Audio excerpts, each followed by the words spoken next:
الحمد لله وكفى وسلام على عباده الذين اصطفى أما بعد فأعوذ بالله من الشيطان الرجيم بسم الله الرحمن الرحيم لقد كان لكم في رسول الله أسوة حسنة لمن كان يرجو الله واليوم الآخر وذكر الله كثيرا وقال رسول الله صلى الله تعالى عليه وسلم من أحب سنتي فقد أحبني وفي رواية ومن أحبني كان معي في الجنة صدق الله العظيم وصدق رسوله النبي الكريم ونحن على ذلك من الشاهدين والشاكرين আজকে হলো সফর মাসের 30 তারিখ। এর মানে হলো আগামীকাল হলো রবিউল আউয়াল মাসের 1 তারিখ। আরবি মাসের চর্চা এটা আমাদের ভিতরে থাকা উচিত, আমাদের জানা উচিত। আরবি মাসের হিসাব যেহেতু আমাদের ইবাদত বন্দেগীর সব বিষয়গুলোই হলো আরবি মাসের সাথে সম্পৃক্ত, কিন্তু ইংরেজি তারিখ এবং ইংরেজি শিক্ষার সাথে আমরা এমন ভাবে জড়াইয়া গেছি, আমরা আমাদের মূল ঐতিহ্য যেটা সেটা হারাই ফেলাইতেছি। এটা সুন্দর না, এটা ঠিক না, তাই না? এটা ঠিক হলো বাবার পৈতৃক সম্পত্তি এর হেফাজত বাদ দিয়া যদি তালুর বাড়ির সম্পত্তি হেফাজত করার জন্য মারামারি করে, এটা কি ভালো হলো? বলেন। শ্বশুর বাড়ির সম্পত্তি হেফাজতের জন্য মারামারি করে আর বাবার বাড়ির সম্পত্তি আর একজনে নিয়ে যাইতেছে কাইরা, সেদিকে কোনো খবরই নেই। এটা সুন্দর হলো? সুন্দর ভাই। হেফাজত যদি করতে হয় আগে বাবারটা হেফাজত করি, এরপরে শ্বশুর বাড়িটা হেফাজত করি, তাই না? তো মানুষ ভালো বলবে যে বুদ্ধিমান, কিন্তু পাগল বলবে যে নিজের বাড়ির নিজের পৈতৃক সম্পত্তি বাদ দিয়া তালুর বাড়ির, মাওয়ারি বাড়ির এবং শ্বশুর বাড়িতে হেফাজত করার জন্য দৌড়াদৌড়ি করে, মাথার ব্রেন শহীদ। তো ভাই, দিন ইসলাম আমাদের ইমানি, আমাদের ইহকাল ও পরকালের কল্যাণের একমাত্র চাবিকাঠি, এবং এটা আমাদের দিনের সাথে সম্পৃক্ত মহামূল্যবান সম্পদ। এটার হেফাজত আমাদের জন্য জরুরি আগে। এরপরে পার্থিব জগতের যে বস্তুগুলো যতটুকু পারি করলাম, যতটুকু হলো ভালো, না হলো তো হলো না। তো আরবি মাসের হিসাব আমাদের মুসলমানের ভিতরে এটা চর্চা থাকা উচিত, শতভাগ এটা জানা থাকা উচিত। আরবি মাস কখন শুরু হলো, কখন শেষ হলো, আরবি মাসের কোন তারিখের ভিতরে কি হলো কি হলো না, ভালো মন্দ এই জিনিসগুলো আমাদের জানা উচিত। যাই হোক, তো আজকে হলো সফর মাসের 30 তারিখ, আগামীকাল হলো রবিউল আউয়াল মাসের 1 তারিখ। রবিউল আউয়াল মাস মহামূল্যবান এক মাস, মহাদামি এক মাস। এই জন্য দামি, মূল্যবান যে এই মাসে আমাদের প্রিয় রসুল সাল্লাল্লাহু তাআলা আলাইহি ওয়াসাল্লাম জন্মগ্রহণ করেছেন। এজন্য এই মাসটা আমাদের কাছে মহামূল্যবান, মহাদামি। ব্যক্তি জীবনেও দামি, সামাজিক জীবনেও দামি, রাষ্ট্রীয় জীবনেও দামি, আন্তর্জাতিক লেভেলেও এই দিনটা, এই মাসটা দামি। এজন্য দামি যে এই মাসে জমিনের সর্বশ্রেষ্ঠ ইনসান জমিনে আগমন করেছেন। মাখলুকের মধ্যে সর্বশ্রেষ্ঠ যিনি, তিনি এই দুনিয়াতে এসেছেন। এজন্য এই মাসটা বড় দামি, মাসটা বড় মূল্যবান। এই মাসে আমাদের এবারে সগীরে বাংলাদেশ, ভারত, পাকিস্তান, আশপাশের রাষ্ট্রগুলোতে ব্যাপকভাবে নানান রকমের সিরাতুন নবী, মিলাদুন নবীর জলসা, প্রোগ্রাম, মাহফিল, অনুষ্ঠান সাজানো গুছানো, বিভিন্ন প্রকারের বিভিন্ন কিছু চোখে দেখা যায়, তাই না? কেউ সিরাতুন নবীর ব্যানারে, কেউ মিলাদুন নবীর ব্যানারে, যার যেমনটা ইচ্ছা তেমনটা সে করে। আর এই ফিতনাটা আমাদের এই বর্রে সগীরে অনেক বেশি, ব্যাপকভাবে। মিলাদুন নবী মানে হলো প্রিয় রাসূল সাল্লাল্লাহু আলাইহি সাল্লামের জন্মদিবস। রাসূল পাক সাল্লাল্লাহু তাআলা আলাইহি ওয়াসাল্লাম রবিউল আউয়াল মাসে জন্মগ্রহণ করেছেন, কিন্তু রবিউল আউয়াল মাসের কোন তারিখে, এ ব্যাপারে মুহাদ্দিসিনে কেরামের 5টা মত আছে, 5টা মতামত উল্লেখ আছে যে আল্লাহর নবী কোন তারিখে জন্মগ্রহণ করেছেন। এর মধ্যে সর্বাধিক গ্রহণযোগ্য যে মত ইতিহাসবিদদের নিকটে, সেটা হলো রবিউল আউয়াল মাসের 8 তারিখে। এটা হলো ইতিহাসের আলোকে সবচেয়ে গ্রহণযোগ্য মত, 8 তারিখ। কিন্তু আমাদের জনসাধারণের মধ্যে প্রসিদ্ধ হলো রবিউল আউয়ালের 12 তারিখ। 5টা মতের ভিতরে একটা মত এটাও যে 12 তারিখ, একটা মত হলো 10 তারিখ, একটা মত হলো 7 তারিখ, একটা মত হলো 9 তারিখ। কিন্তু গ্রহণযোগ্য মত হলো যে প্রিয় রাসূল সাল্লাল্লাহু আলাইহি সাল্লামের জন্ম রবিউল আউয়াল মাসের 8 তারিখ। আর আজব বিষয় হলো এই, প্রিয় রাসূল সাল্লাল্লাহু আলাইহি সাল্লাম ইন্তেকালও করছেন রবিউল আউয়াল মাসে, আর সেটাও হলো রবিউল আউয়াল মাসের 8 তারিখ। কথা বুঝতেছেন? সেটাও রবিউল আউয়াল মাসের 8 তারিখ। যেই তারিখে জন্ম ওই তারিখই মৃত্যু, অথবা যেই তারিখে জন্ম যেই মাসে জন্ম সেই মাসই হলো আল্লাহ নবীর মৃত্যু। তো রাসূল পাক সাল্লাল্লাহু তাআলা আলাইহি ওয়াসাল্লাম রবিউল আউয়াল মাসে জন্মগ্রহণ করেছেন। এই জন্ম 8 তারিখ হোক কিংবা 12 তারিখ বা 10 তারিখ, মত একাধিক। রাসূল পাক সাল্লাল্লাহু তাআলা আলাইহি সাল্লাম নবী হওয়ার পরে এই দুনিয়াতে কত বছর বেঁচে ছিলেন? 23 বছর। 40 বছরে প্রিয় রাসূল সাল্লাল্লাহু আলাইহি সাল্লাম নবুয়তি পেয়েছেন। 63 বছর বয়সে আল্লাহ নবী দুনিয়া থেকে বিদায় নিলেন। 23 বছর নবুয়ত পাওয়ার পরে এই জমিনে বেঁচে ছিলেন। জন্মদিবস পালন এটা যদি ইবাদত হতো, বন্দিগি হতো, তাহলে এই আমলটা তো সর্বপ্রথম নবী আলাইহিস সালাম এর নিজেরই করা দরকার ছিল। এটা যদি আল্লাহ কর্তৃক কোনো হুকুম হতো যে জন্মদিবস পালন করে, জন্মদিবস পালন করা এটা সওয়াব, এটা নেকি, এটা বন্দিগি। জন্মদিবসে মাহফিল করা, জুলুস করা, মিটিং করা, মিছিল নামানো, মসজিদ সাজানো, খিচুড়ি খাওয়ানো, ডেক লাগানো, এটা যদি ইবাদত হতো, তাহলে এই ইবাদত তো সর্বপ্রথম প্রিয় নবী করারই যোগ্য ছিলেন। কি বলেন? আমার কথাগুলো বোঝার চেষ্টা করবেন আপনারা। কোন মুসলমান ভাইয়ের যদি এই ধরনের বুঝবুদ্ধি থাকে তাহলে বুঝে না, বোঝা দরকার। আচ্ছা, এমন কোন আমল আমরা করি যেটা আল্লাহ তাআলা প্রিয় রাসূলকে করতে বলছেন আর প্রিয় নবী করেন নাই, আমরা সেটা করি? আপনাদের কারো জানা আছে? আমাদের মধ্য থেকে কারো কি এরকমের কোনো বিশ্বাস আছে যে প্রিয় রাসূল সাল্লাল্লাহু আলাইহি সাল্লামকে আল্লাহ তাআলা কোনো কাজের আদেশ দিয়েছেন আর আল্লাহ তাআলা সেই আদেশ মেনে সেই কাজটি প্রিয় রাসূল সাল্লাল্লাহু আলাইহি সাল্লাম করেন নাই? এমনটা কেউ বলতে পারবে? এমনটা কল্পনায় আনা যায়? তো মিলাদুন নবী জন্ম তারিখ, যে তারিখই হোক, 8, 10, 12 যে তারিখ হোক, এটা উদযাপন করা যদি ইবাদত হয়, এটা উদযাপন করা যদি বন্দিগি হয়, এই তারিখে মসজিদ সাজানো, মিছিল বের করা, মাহফিল করা, লাইটিং করা, খিচুড়ি খাওয়ানো ইত্যাদি ইত্যাদি যেগুলো আমাদের সমাজে মুসলমান ভাইদের মধ্যে প্রচলিত আছে, এটা যদি বন্দিগি হয়, ইবাদত হয়, তো ইবাদত বন্দিগি তো আল্লাহ নবীরই আগে করার দরকার ছিল। কি বলেন? কিন্তু প্রিয় রাসূলের 23 বছরের নবুয়তের জীবনীতে কোন মানুষ, কোন ব্যক্তিকে এটা দেখাতে পারবেন যে আল্লাহ নবীর কোন সিরতে, কোন কিতাবে, জীবনীর কোন একটা অধ্যায় অংশে এই কথা লিপিবদ্ধ আছে যে আল্লাহ নবী নিজের জন্ম তারিখ পালন করছেন বা নিজের জন্ম তারিখ পালনের জন্য সাহাবায়ে কেরামদেরকে উদ্বুদ্ধ করছেন, সাহাবায়ে কেরামদেরকে বলছেন? দুনিয়ার কোন মানুষ এটা দেখাতে পারবে না। অথচ প্রিয় রাসূলের জন্মের আগ থেকে যে ঘটনাগুলো ঘটেছে সেই বিষয়গুলো পর্যন্ত এক একটা সিরাতের কিতাবের ভিতরে লিপিবদ্ধ আছে, উল্লেখ আছে।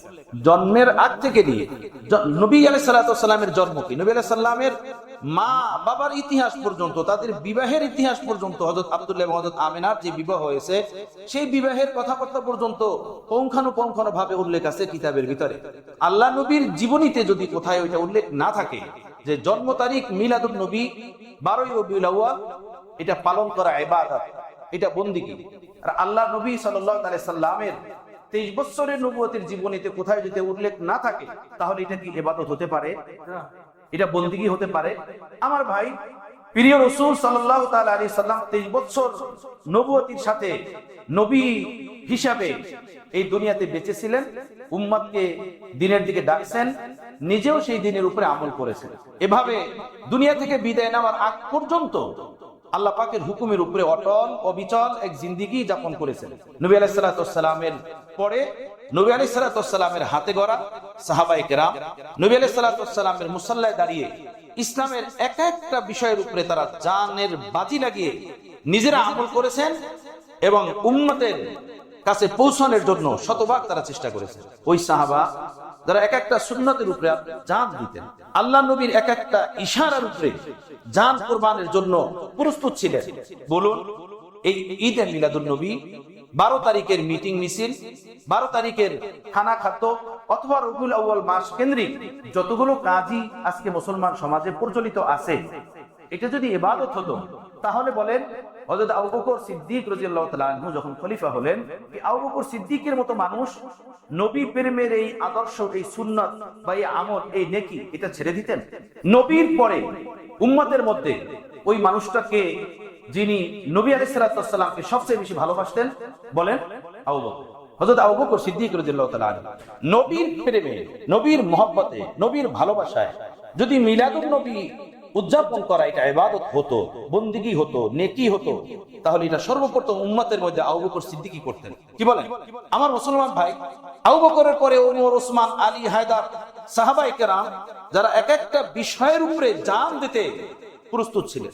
মক্কাতে যখন মুসলমানের উপরে কাফেরেরা অত্যাচারের বুলডেজার শুরু করে দিল, আল্লাহ নবী মক্কার মুসলমানদেরকে বললেন যে তোমরা যে যেখানে পারো হিজরত করে চলে যাও।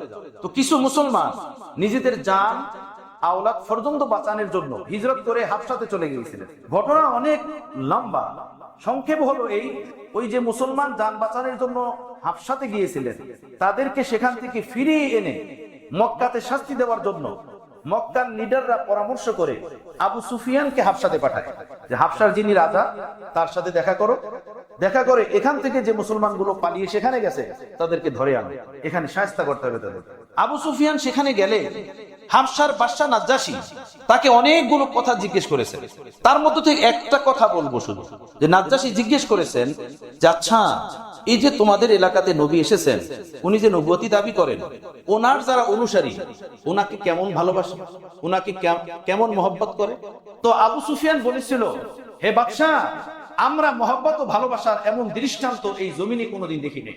ওই নবী তো এমন, ওনার ভক্তরা উনি যদি থুতু ফেলেন, থুতু জমিনে ফেলতে দেয় না, ওখান থেকে উঠিয়ে নিজেদের বুকে মলে, বুকে চেহারার ভিতরে মলে না। ওই নবী উজু করেন, উজুর পানিটা জমিনে পড়তে দেয় না, সেখান থেকে উঠিয়ে তারা পান করে ফেলেন। তারা নিজেদের জানের চেয়ে বেশি ভালোবাসেন ওই নবীকে যে আমাদের ওখানে আছে। নাজ্জাশী বাদশা বলেন, হ্যাঁ আলামা, এমন যদি হয় তার অনুসারীদের মহব্বতের দৃষ্টান্ত, তাহলে ওই ব্যক্তি নবী হওয়া এটাও একটা আলামত, এটাও একটা নমুনা, দৃষ্টান্ত। সুবহানাল্লাহ। নবী ছাড়া কোন মানুষকে মানুষ এত ভালোবাসতে পারে না। নবী ছাড়া কোন মানুষকে এভাবে জান দিয়ে, জানের বাজি লাগিয়ে মহব্বত করতে পারে। আমার ভাইয়েরা, যুদ্ধের ময়দান, যুদ্ধ হলো ওহুদ। যে ওহুদের যুদ্ধ, যে ওহুদের পাহাড়, মসজিদে নববীর পূর্ব দরজা দিয়ে বের হলে সামনে দেখা ওহুদের ময়দান। এখানে কাফেরদের সাথে বিশাল বড় যুদ্ধ। আল্লাহ নবী যুদ্ধের ময়দানে হযরত আবু দুজানা রাদিয়াল্লাহু তাআলা আনহু প্রিয় রাসূলের সাথে, প্রিয় রাসূলের হেফাজতের জন্য আবু দুজানা উনি দেখলেন যে কাফেরদের তীর, বর্ষা এগুলো ব্যাপকভাবে ছুটে আসছে প্রিয় রাসূলের দিকে। উনি চাইলেন যে প্রিয় রাসূলকে এই বর্ষা, এই তীর থেকে বাঁচাতে হবে, আমি বাঁচাবো। কিভাবে বাঁচাবে? নিজেকে ঢাল বানিয়ে নিয়েছে, ঢাল। সেই ঢাল বানাবেন, তখন উনি ভাবলেন আমি যদি বুক পেতে কাফেরদের তীর বর্ষার আঘাত নেই, তো আমার প্রিয় রাসূলের দিকে আমার পিঠ হয়ে যায়। এটা এক রকমের বেয়াদবি আমার নিকটে, আমি আমার প্রিয় রাসূলের দিকে পিঠ করে দিব, এটা কিভাবে হয়? উনি ভাবলেন না, আমি পিঠ করব না, প্রিয় রাসূলের দিকে আমি পিঠ করব না, আমি এই দুনিয়া থেকে বিদায় নিতে নিতে প্রিয় নবীর পবিত্র চেহারা দেখতে দেখতে বিদায় নিব, আর কাফেরদের তীর বর্ষার আঘাতগুলো আমি আমার পিঠের ভিতরে নিব। সুবহানাল্লাহ। প্রিয় রাসূলের দিকে ভাবে বুক পেতে দিয়ে হাত এবার উঁচু করে প্রিয় রাসূলকে হেফাজতের জন্য দাঁড়িয়ে গেলেন। কাফেরদের তীর বর্ষা যেগুলো আসা শুরু হলো, উনি ভাবে পিঠ পেতে কাফেরদের তীর বর্ষাগুলো নিজের পিঠের ভিতরে নিলেন। এভাবে নিতে নিতে শহীদ হয়ে গেলেন। সুবহানাল্লাহ। কি হলো সাহাবা? আল্লাহ নবীর প্রেম ও মহব্বত, ভালোবাসা কাকে বলে? এই দুনিয়া এমন কোন দৃষ্টান্ত দেখাতে পারবে না যে জমিনে মুহাম্মদ রাসূলুল্লাহ সাল্লাল্লাহু আলাইহি সাল্লামকে সাহাবায়ে কেরাম যেভাবে ভালোবেসেছেন, মহব্বত করেছেন, দ্বিতীয় কোন জাতি, কোন কওম, কোন সম্প্রদায়, কোন গোষ্ঠী পয়দা হয়েছে এমন, যারা তাদের কোন গুরুকে কিংবা নবীকে বা কোন লিডারকে এমন ভালোবাসার দৃষ্টান্ত নমুনা দেখাতে পেরেছে, এমন কোন নমুনা এই দুনিয়াতে নেই। আমার ভাইয়েরা, ঈদে মিলাদুন নবী, এই সাহাবায়ে কেরাম যারা প্রিয় রাসূলের এক একটা আদর্শকে এভাবে ধরে রেখেছেন, এভাবে তার ভালোবাসাকে নিজের জীবনের থেকে বেশি মূল্যায়ন করতেন, এক একটা সুন্নাহকে, প্রিয় রাসূলের এক একটা সুন্নাহকে নিজের জানের থেকে বেশি মূল্যায়ন করতেন। তারা এই ঈদে মিলাদুন নবী যদি নেকি হয়, বন্দিগি হয়, সওয়াব হয়, তো এটা তারা ছেড়ে দিবেন?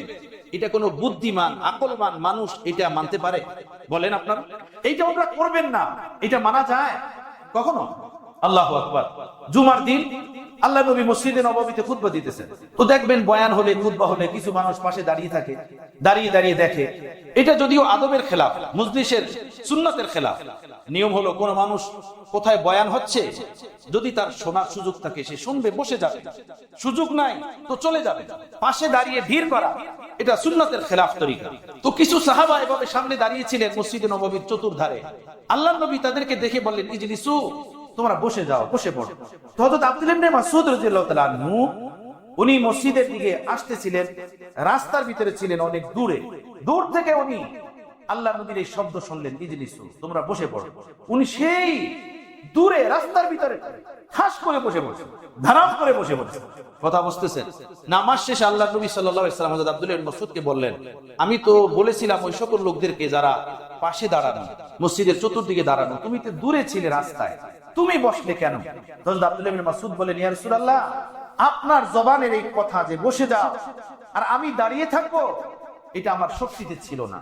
যদিও আমি বুঝতে পেরেছি যেটা আপনি আমাকে বলেন নাই, বলেছেন মসজিদের এরিয়ার ভিতরে যারা দাঁড়িয়ে আছে তাদের, কিন্তু আমার দ্বারা সম্ভব হয়নি যে আপনার বসে যাওয়া শব্দ শোনার পরে আমি দাঁড়িয়ে থাকি। সুবহানাল্লাহ, আল্লাহু আকবার। প্রিয় রাসূলের আদর্শ, তালিম, সুন্নাহ, হুকুম এভাবে তারা মেনেছে। আমার বন্ধুগণ, আমার ভাইয়েরা, আমরা মুসলমান, ভুল ত্রুটি ঘেরাই জীবন, ভুল ত্রুটি থাকতেই পারে, বুঝ বুদ্ধি, নজরিয়া, চিন্তা চেতনায় কারো ভুল আসতেই পারে। সেজন্য কি সেই ভুলটা আজীবন ধরে রাখবো? সেই জন্য কি সেটা শুধরাবো না, সেটা ঠিক করবো না?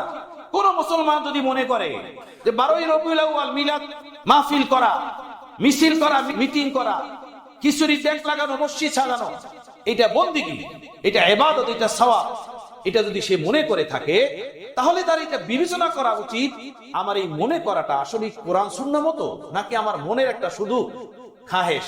এই মিলাদুন নবী এটা আসলে কি ইবাদত মনে করে করি আমি, বা এটাকে আমি ভালোবাসি ইবাদত হিসাবে, না অন্য কোনো কারণে? যদি এটা ইবাদত হয় তো নবী করতেন, নবী করেন না।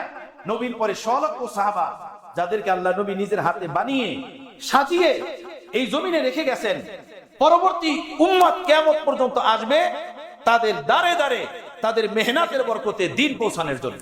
আর আল্লাহ নবী এলান করলেন, আসহাবি কান নুজুম বিআইহিম ইকতাদাইতুম ইহতাদাইতুম, আমার এক একজন সাহাবা আকাশের নক্ষত্র তুল্য। হে উম্মতরা, পরবর্তীতে আনেওয়ালা উম্মতরা, তোমাদের মধ্য থেকে যে কেহ আমার কোন সাহাবীর অনুসরণ করবে, তার পথে চলবে, ডাইরেক্ট সে জান্নাতে চলে যাবে। সুবহানাল্লাহ। আমার সাহাবারা এমন, আমি তাদেরকে এভাবে বানিয়ে গড়িয়ে সাজিয়ে তোমাদের জন্য রেখে গেলাম। সুবহানাল্লাহ। সেই সাহাবা, জান নেসার সাহাবা, যারা নিজের জান, ইজ্জত, আবরু, সম্মান, মাল ও দৌলত, বিবি বাল বাচ্চার থেকেও শতগুণ প্রিয় রাসূল সাল্লাল্লাহু আলাইহি ওয়াসাল্লামকে ভালোবাসতেন, মহব্বত করতেন। সেই কোন সাহাবার জীবনীতে এমনটা পাওয়া যায় না যে এই মিলাদুন নবী পালন করতেন, উদযাপন করতেন, প্রিয় রাসূলের জন্ম তারিখ পালন করতেন, উদযাপন করতেন। 12ই রবিউল আউয়ালে কিংবা রবিউল আউয়াল মাসে তারা মসজিদ সাজাতেন, খানা পিনার ইন্তজাম করতেন, তারা মিছিল নিয়ে বের হতেন, এই ধরনের কাজ করতেন। কোন সাহাবাদের জীবনীতে এটা পাওয়া যায় না, কোন সাহাবাদের জীবনীতে এটা নাই। আমাদের মাঝে এটা আসলো কোত্থেকে? আচ্ছা, এক নম্বর কথা, নাই কেন? কেন নাই? নাই এই জন্য যে জন্ম দিবস পালন করা এটা কোনো ইবাদত না, এটা কোনো বন্দেগী না।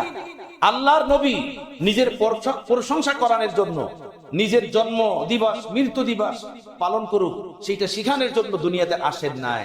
আল্লাহ নবী আসছেন আল্লাহ পাকের দিন পৌঁছানোর জন্য, আল্লাহ পাকের দিন শিখানোর জন্য। যে দিনের উপরে স্বয়ং প্রিয় রাসূল সাল্লাল্লাহু আলাইহি ওয়াসাল্লামের আমল করা ওয়াজিব ছিল, যে দিনের উপরে চলা স্মরণ প্রিয় রাসূল সাল্লাল্লাহু আলাইহি ওয়াসাল্লামের জন্য জরুরি ছিল। দিন ইসলাম কোন অনুষ্ঠানের নাম না, বাৎসরিক কোন প্রোগ্রামের নাম না, কোন মেলার নাম না, কোন মিছিল মিটিং এর নাম না। দিন ইত্তেবার নাম, ইত্তেবাকার আল্লাহর হুকুমের। আল্লাহর হুকুম মানবো কিভাবে? যে আল্লাহর হুকুম মানা যেন সুন্দর হয়, পারফেক্ট হয়, সেই জন্য প্রিয় রাসূল সাল্লাল্লাহু আলাইহি ওয়াসাল্লামের তালিমাতের আদর্শের ইত্তেবা অনুসরণ। দিন ইসলাম কোন মনের খায়সাতের নাম না, আল্লাহর গোলামীর নাম, রাসূলের তরিকা মতো নিজের জীবনকে সাজানোর নাম, নিজেকে সংশোধন করার নাম। এটা তো এমন একটা জনমরোগ যে এই পৃথিবীর বুকে জন্ম নিল, মৃত্যু পর্যন্ত তার এই ফিকির লেগে থাকবে, আমার প্রতিটা শ্বাস নিঃশ্বাস যেন প্রিয় রাসূল সাল্লাল্লাহু আলাইহি ওয়াসাল্লামের তালিম মতো, আদর্শ মতো, সুন্নাত মতো হয়। তার এই ফিকির লেগে থাকতে হবে। ইসলাম কোন জন্ম তারিখ, মৃত্যু তারিখ পালনের জন্য না। আমরা এটা পেলাম কোথায়? আমরা এটা পেয়েছি খ্রিস্টানদের। খ্রিস্টানরা হযরত ঈসা আলাইহিস সালামের ইন্তেকালের 300 বছর পরে হযরত ঈসা আলাইহিস সালামের নামে 25শে ডিসেম্বর হযরত ঈসা আলাইহিস সালামের জন্ম তারিখ উদযাপন করে তারা, যেই তারিখে আল্লাহ তাআলা হযরত ঈসা আলাইহিস সালামকে আকাশে উঠিয়ে নিয়েছিলেন। হযরত ঈসা আলাইহিস সালামের এই আকাশে উঠে যাওয়ার 300 বছর পরে কিছু লোকেরা তারা ভাবলেন যে আমাদের নবী ঈসাকে নিয়ে কিছু করা দরকার। কি করা দরকার? আমরা কিছু অনুষ্ঠান করি, তার জীবনী, তার আত্মকাহিনী, এগুলো নিয়ে আলোচনা পর্যালোচনা করি, একত্র হয়ে আমরা এগুলো নিয়ে ভাবি, বলি, মানুষ জানুক, শুনুক। তো তাদের মধ্যে যারা পাক্কা দিনদার ছিল তখন, তারাও বলে না, এটা করা যাবে না, এটা আমাদের নবীর শিক্ষা না। তো ওই লোকগুলো বলো সমস্যা কি, এটার ভিতরে তো খারাপই কিছু না, আমরা তো আমাদের নবীর গুণকীর্তন নিয়ে আলোচনা করব। ওই ভালো মানুষ যারা দিন ইমানের উপরে টিকা ছিল তখন, তাদের কথা তারা মানলো না। আর সর্বদা দেখবেন দুষ্ট লোকদের দল ভারী থাকে, দুষ্টদের দলে শক্তি থাকে বেশি। তারা তাদের শক্তি বলে তাদের গির্জাগুলোতে 25শে ডিসেম্বর হযরত ঈসা আলাইহিস সালামের স্মরণে এই শোক সভা, জন্ম সভা করা শুরু করলো। তারা জন্ম তারিখ উদযাপন শুরু করলো। শুরুটা ছিল খুব ভালো, এভাবে যে ঈসা আলাইহিস সালামের গুণকীর্তন বলা হতো, তার ভালো সাহিত্য নিয়ে আলোচনা হতো। তো দেখা গেল কিছুদিন পার হওয়ার পরে এই অনুষ্ঠানে সব শ্রেণীর মানুষ আসে না, যুবকরা আসে না, আইয়াসী প্রকারের মানুষ আসে না, আসে বুড়া ঘোড়া, যারা অত্যন্ত ধর্মভীরু, তারা সব শ্রেণীর মানুষ এখানে উপস্থিত হয় না। তারা চাইলো যে ভাই, এখানে সব শ্রেণীর মানুষ উপস্থিত হয় না, এমন কোন কাজ করা দরকার যেন সব শ্রেণীর মানুষ আসে।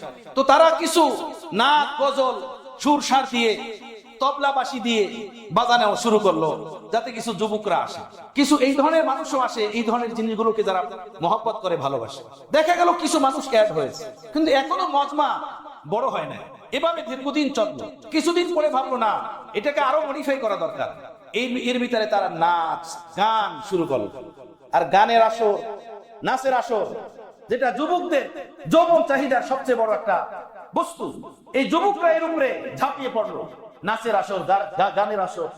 যদি ঈসার জন্ম তারিখ হিসাবে এখন হইতেছে নাচের আসর, গানের আসর।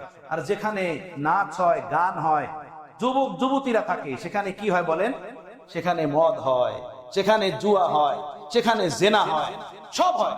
এই ধীরে ধীরে 25শে ডিসেম্বর এইটা ঈসা আলাইহিস সালামের জন্ম তারিখ, আর জন্ম তারিখ রয় না। আজকে ইতিহাস দেখলে এই 25শে ডিসেম্বর ইউরোপ এবং পশ্চিমা বিশ্বের রাষ্ট্রগুলোতে, অমুসলিম বিশ্বের রাষ্ট্রগুলোতে এই তারিখে এত মদ পান করা হয়, সারা বছর এত মদ পান করে না। এই একদিনে এই পরিমাণ জেনা হয়, সারা বছর এই পরিমাণ জেনা করে না। এই একদিনে এই পরিমাণ তারা জুয়া খেলে, অপকর্ম করে, সারা বছর এই কাজগুলো তারা করে না। ঈসা আলাইহিস সালামের জন্ম তারিখ নাম দিয়ে এখন হয়ে গেছে মদের আসর, গানের আসর, নাচের আসর, ঢোলের আসর। কথা বুঝতেছেন ভাইয়েরা? আমাদের দিন তো প্রিয় রাসূলের মুজিজা, এটা কিয়ামত পর্যন্ত থাকবে। একটা সুন্নতের হেফাজত থাকবে কিয়ামত পর্যন্ত। প্রিয় নবী দুনিয়া থেকে বিদায় নেওয়ার পরে 604 হিজরি পর্যন্ত এই দুনিয়াতে মিলাদ নবীর কোনো নাম নিশানি ছিল না।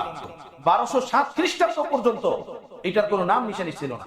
604 হিজরি 1207 খ্রিস্টাব্দে ইরাকের ইরবিল শহরের বাদশা জাফরউদ্দিন আহমদ জাফরউদ্দিন আবু সাঈদ বুরকুরি রহমতুল্লাহ আলাইহি, তার ইশারায় সর্বপ্রথম 12ই রবিউল আউয়াল মিলাদের অনুষ্ঠানের ইন্তজাম করা হয়। বিশাল বড় খানার ইন্তজাম, বিশাল বড় ওয়াজের ইন্তজাম, বিশাল বড় শামিয়ানার ইন্তজাম, তার আমলে সর্বপ্রথম এটা শুরু হয়। এর আগে উম্মতের মাঝে এই 12ই রবিউল আউয়াল বা রবিউল আউয়াল মাস উপলক্ষে কোন রকমের কোন অনুষ্ঠান, জুলুস, মিটিং, এরপরে কোন খানা পিনার ইন্তজাম উম্মতের মধ্যে এর কোন দৃষ্টান্ত নাই। কথা বুঝতেছেন ভাইয়েরা? এটা শুরু করছে কে? ইরাকের ইরবিল শহরের বাদশা জাফরউদ্দিন আবু সাঈদ রহমতুল্লাহ আলাইহি, সে শুরু করছে। আমার ভাইয়েরা, এই দুনিয়ার কোন বাদশা তো আমাদের জন্য মডেল না। এই দুনিয়ার কোন বাদশার আমল তো ইবাদত না। রাসূল পাক সাল্লাল্লাহু তাআলা আলাইহি ওয়াসাল্লাম সম্পর্কে আল্লাহ তাআলা কোরআনে পাকের ভিতরে বলেন, লাকাদ কানা লাকুম ফি রাসূলিল্লাহি উসওয়াতুন হাসানাহ। তোমাদের রাসূলুল্লাহর মাঝে তোমাদের জন্য রয়েছে উত্তম নমুনা। তোমাদেরকে আমি যে নবী দান করছি, এই নবীর আদর্শ, নবীর জীবন হলো তোমাদের জন্য উত্তম নমুনা, উত্তম মডেল। এটা কি কোরআনে পাকের আয়াত? কি আয়াত না? কোরআনে পাকের আয়াত। এই আয়াত কোরআনে পাকে দুই জায়গাতে আছে, একটা আছে সূরাতুল আহজাবে আর একটা সূরা হাশরে।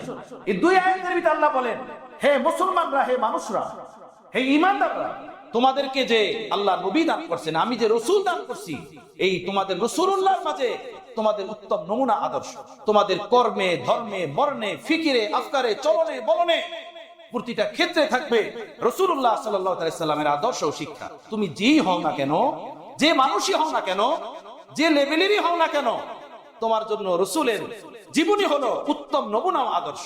তুমি একজন বাবা, তো ফাতেমা রাদিয়াল্লাহু তাআলা আনহার যে বাবা ছিলেন মুহাম্মদ রাসূলুল্লাহ, উনি হলেন তোমার জন্য উত্তম নমুনা আদর্শ।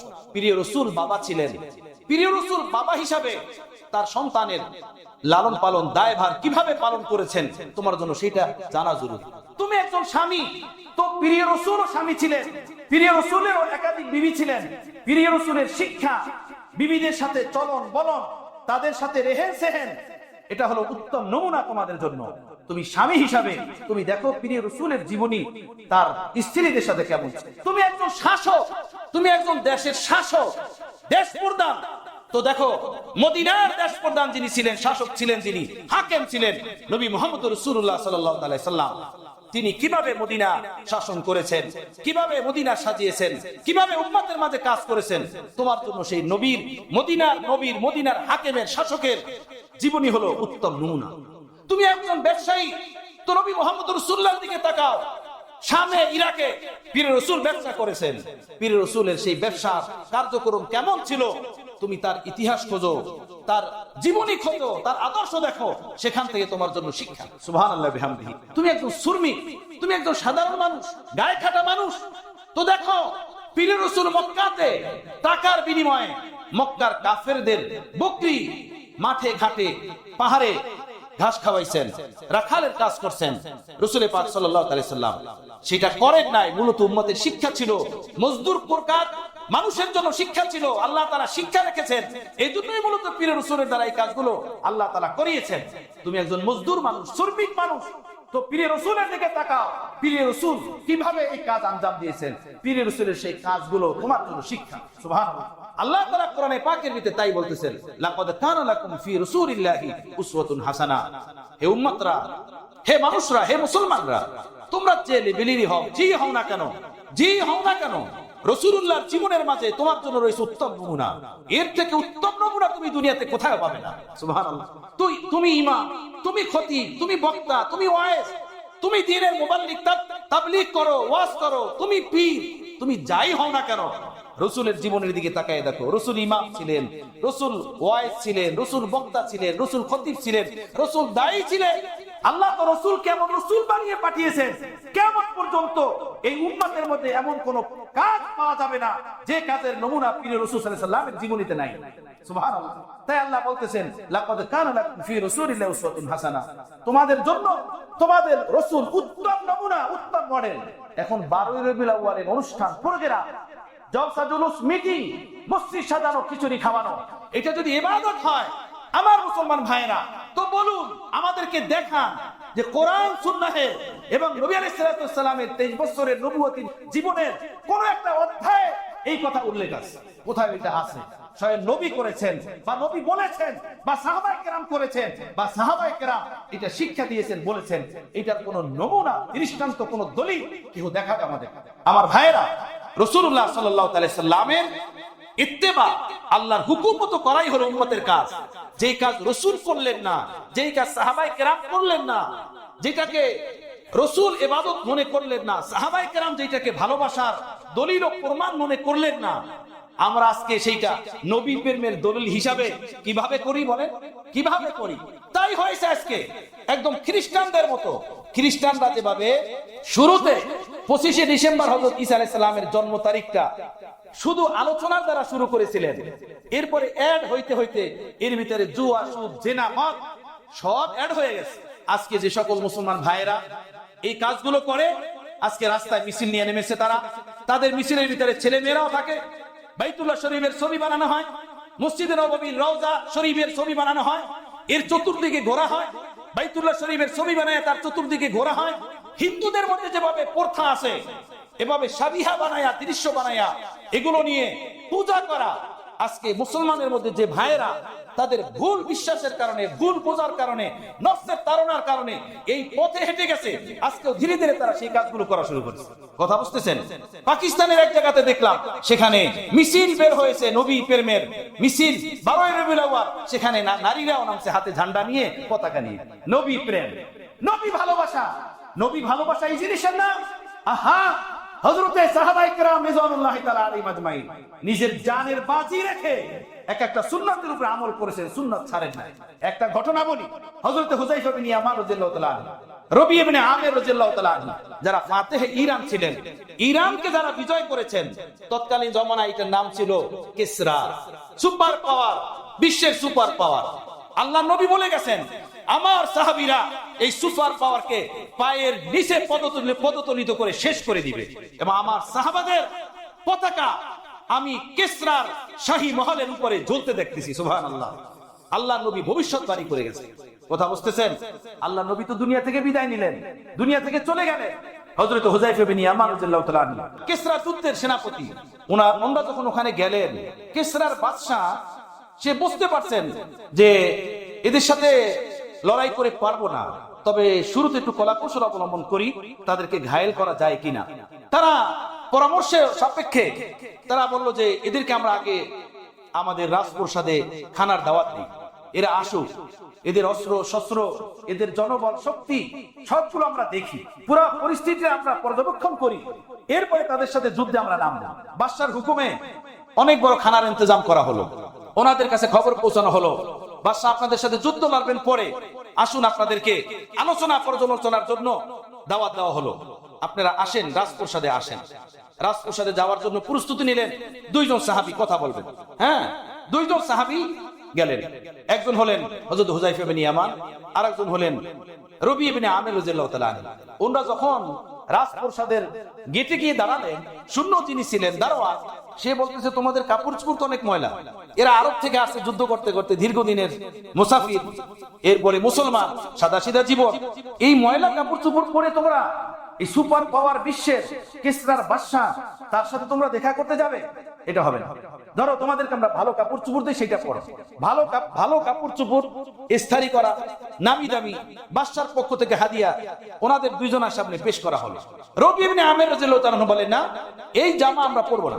শোনো, তোমার বাদশাকে গিয়ে বলো, তোমার বাদশার সাথে কথা বলার জন্য যদি আমাদের জামা চেঞ্জ করতে হয়, তো আমাদের কথা বলার কোনো দরকার নেই, আমরা তার সাথে কোনো কথা বলবো না, আমরা এই পোশাকে এই জামাতেই ওনার কাছে যাব, উনি যদি রাজি হয় কথা বলবো, না হয় কোনো কথা ওনার সাথে আমাদের নাই।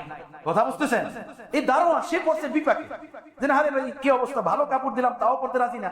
রবি ইবনে আমির বলেন, আমরা গেলাম, তাড়াতাড়ি খবর নাও। বলে ভাই দাঁড়াও, বাদশার কাছে খবর পাঠাই। 0 জন পাঠাইছে, দৌড়ে গেছে, জাহাপনা এই হালাত, তারা তো আসবে না, এই পোশাক পরে আসবে যে পোশাক তারা পরে আসছে, আপনার ভালো পোশাক তারা পরবে না। আচ্ছা বললো জ্বালা, কি মুশকিল, আচ্ছা তাদেরকে আসতে বলো, তাদের পোশাকই আসতে বলো। হযরত রবি ইবনে আমির হযরত হুযায়ফা বিন ইয়ামান রাদিয়াল্লাহু তাআলা ভিতরে গেলেন। ভিতরে গেলে দেখলেন শূন্যরা সব দাঁড়ানো। হযরত হুযায়ফা বিন ইয়ামান, রবি ইবনে আমির রাদিয়াল্লাহু তাআলা আনহু, তাদের জন্য দাঁড়ানোরই ব্যবস্থা, বাদশা একা চেয়ারে বসা। রবি ইবনে আমির বললেন, আপনার সাথে আলোচনা করার জন্য আমাদেরকে ডাকছেন? বাদশা বলল, হ্যাঁ। রবি ইবনে আমির বললেন, তাহলে আমাদের জন্য বসার ব্যবস্থা করেন। এটা আমাদের নবীর সুন্নাতের খেলাফ, যে একজন বসে থাকবে, বাকিরা সব মূর্তির মতো সামনে দাঁড়িয়ে থাকবে হাত বেঁধে। এটা রাসূলের সুন্নাতের খেলাফ। সুবহানাল্লাহ ওয়া বিহামদিহি। হয় আপনিও দাঁড়ান, আমরাও দাঁড়ানো, সকলে দাঁড়িয়ে কথা বলবো, অথবা আমাদের জন্য চেয়ার আনেন, আপনিও চেয়ারে বসা, আমরাও চেয়ারে বসবো। সুবহানাল্লাহ। বাদশা এই কথাটা ভালো চোখে দেখেন না, ভালো চোখে দেখেন না যে এরা এত শূন্যের সামনে আমাকে অপমান করলো, এটা তার কাছে ভালো লাগে না। সে একজন সিপাহীকে ডাক দিয়ে বলল, এই আমার রাজপ্রাসাদের বাহির থেকে 1 টুকরি মাটি নিয়ে এই লোকদের মাথার উপরে উঠিয়ে এদেরকে রাজপ্রাসাদ থেকে বিদায় করে দাও, এরা এই মাটি নিয়ে এখান থেকে ফিরে যায়। কথা বুঝতেছেন? মাটি মাথায় করে তাদেরকে বিদায় দিয়ে দাও। হযরতে আমির ইবনে রবি বলেন, হ্যাঁ বিদায় হতে রাজি, কিন্তু তারপরও তোমার সামনে আল্লাহ রাসূলের এই সুন্নাত ছাড়তে রাজি না। সুবহানাল্লাহ। তারা বলেন, হয় তুমিও দাঁড়াও, আমরাও দাঁড়ানো, অথবা তুমিও বসো, আমরাও, এভাবে আমরা কথা বলবো, আল্লাহ রাসূলের সুন্নাত ছাড়বো না। রাজপ্রাসাদ শূন্য, চতুর্দিকে দাঁড়ানো অস্ত্র শস্ত্র নিয়ে, সেখানে দেখেন পীর রাসূলের দ্বীন, ইসলাম, সুন্নাহকে তারা কিভাবে ধরে রেখেছে। সুবহানাল্লাহ। এই হলো সাহাব, যারা নিজের জানের বিনিময়ে সুন্নাতের উপর আমল করেছে। আজকে আমার ভাইয়েরা, আমাদের মুসলমানের অবনতির শেষ কোথায় বলুন? আমাদের জিন্দেগি পাপে ডুবা, শুধু পাপে ডুবা না, পাপের 7 সমুদ্রের তলদেশে ডুবা। এমন কোন পাপ আমাদের জীবনে নেই যেটা আমরা করি নাই, একবার না শতবার করি, বারবার করে। আর আজকে নবীর প্রেমের নাম নিয়ে 12ই রবিউল আউয়াল মিছিল করা, মিটিং করা, মসজিদ সাজানো, মাইক বাজানো, খানার ইন্তজাম করা, খিচুড়ির ইন্তজাম করা, এটা ইবাদত রয়ে গেল, এটা বন্দেগী রয়ে গেল।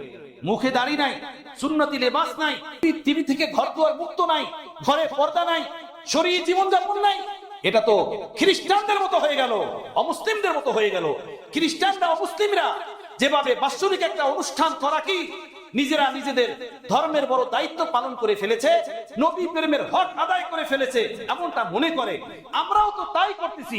আমাদের জীবনের কোন ক্ষেত্রে সুন্নাত নাই, আদর্শ নাই, ইসলাম নাই, ব্যবসা বাণিজ্যে নাই, খানা পিনায় নাই, বিবাহ শাদীতে নাই, চলনে বলনে নাই, পোশাকে আশাকে নাই, মাথায় নাই, টুপিতে নাই, দাড়িতে নাই। শুধু 12ই রবিউল আউয়াল আসলো, চান্দা দিলাম, মসজিদ সাজালাম, খিচুড়ি পাকালাম, মিটিং মিছিলে গেলাম, বাস নবী প্রেমের হক আদায় হয়ে গেল। আমার ভাইয়েরা, এইভাবে কি নবী প্রেমের হক আদায় হয়? এইভাবে কি নবী প্রেমের হক আদায় করা যায়? গলত বুঝবেন না। আপনার সামনে আমার 2টি হাত, ভুল বুঝবেন না। আমি মুসলমান, আমি এই দেশের সন্তান। আমার সামনে কোরআন সুন্নাহের আজিমুশান এক ভান্ডার। আপনার যদি এই ব্যাপারে কোনো ইশকাল, কোনো অভিযোগ থাকে, আমি আপনার খেদমত করতে প্রস্তুত, আপনাকে সঠিক সন্ধান দিতে প্রস্তুত। আপনি আসুন, আপনি আমার কাছে আসুন, আপনি বসুন। আমার কথার উপরে আপনার আস্থা নাই তো এই দেশের ওলামা মাশায়েখ যারা আছেন, যাদের হাতে দ্বীন ইসলামের সঠিক চাবিকাঠি নির্ভরশীল, তাদের কাছে আপনি যান, তাদের কাছে জিজ্ঞেস করেন, আমার মুসলমান ভাই, আপনি গোমরাহর মাঝে কেন থাকবেন? যেটা দ্বীন না সেটাকে আপনি দ্বীন কেন মনে করবেন? সবচেয়ে কষ্টের বিষয় হলো এই যে 12ই রবিউল আউয়ালের অনুষ্ঠানগুলোকে দ্বীন মনে করে করা হয়, নবীর আদর্শ মনে করে করা হয়, সওয়াব মনে করে করা হয়। যেই কাজটা বেদাত, যেই কাজটা রুসুমাত, যেই কাজটা ফিতনা, যেই কাজটা আল্লাহর নবীর তালিম বিরোধী, সাহাবাদের আদর্শ বিরোধী, সেইটাকে আজকে ইসলাম মনে করে করা হয়, সওয়াব মনে করে করা হয়। সবচেয়ে কষ্টের বিষয় হলো এটা। আল্লাহ তাআলা আমাদেরকে সঠিক দ্বীন বোঝার তৌফিক দান করেন, ফিকিহ জজবা আল্লাহ তাআলা দান করেন। কোরআন সুন্নাহ মতো জীবন যাপন করতে পারি, সেই কোরআন সুন্নাহ মতো জীবন যাপন নিয়ে আমরা কবরে যেতে পারি। মুসলমান ভাইরা, আল্লাহ আমাকেও তৌফিক দান, আপনাদেরকেও তৌফিক দান করেন ইনশাআল্লাহ। আল্লাহ যদি তৌফিক দেন, এই সম্পর্কে বাকি আলোচনাগুলো আগামী জুমার দিন করার চেষ্টা করবেন ইনশাআল্লাহ। ওয়া আখিরু দাওয়ানা আলহামদুলিল্লাহি রাব্বিল আলামিন।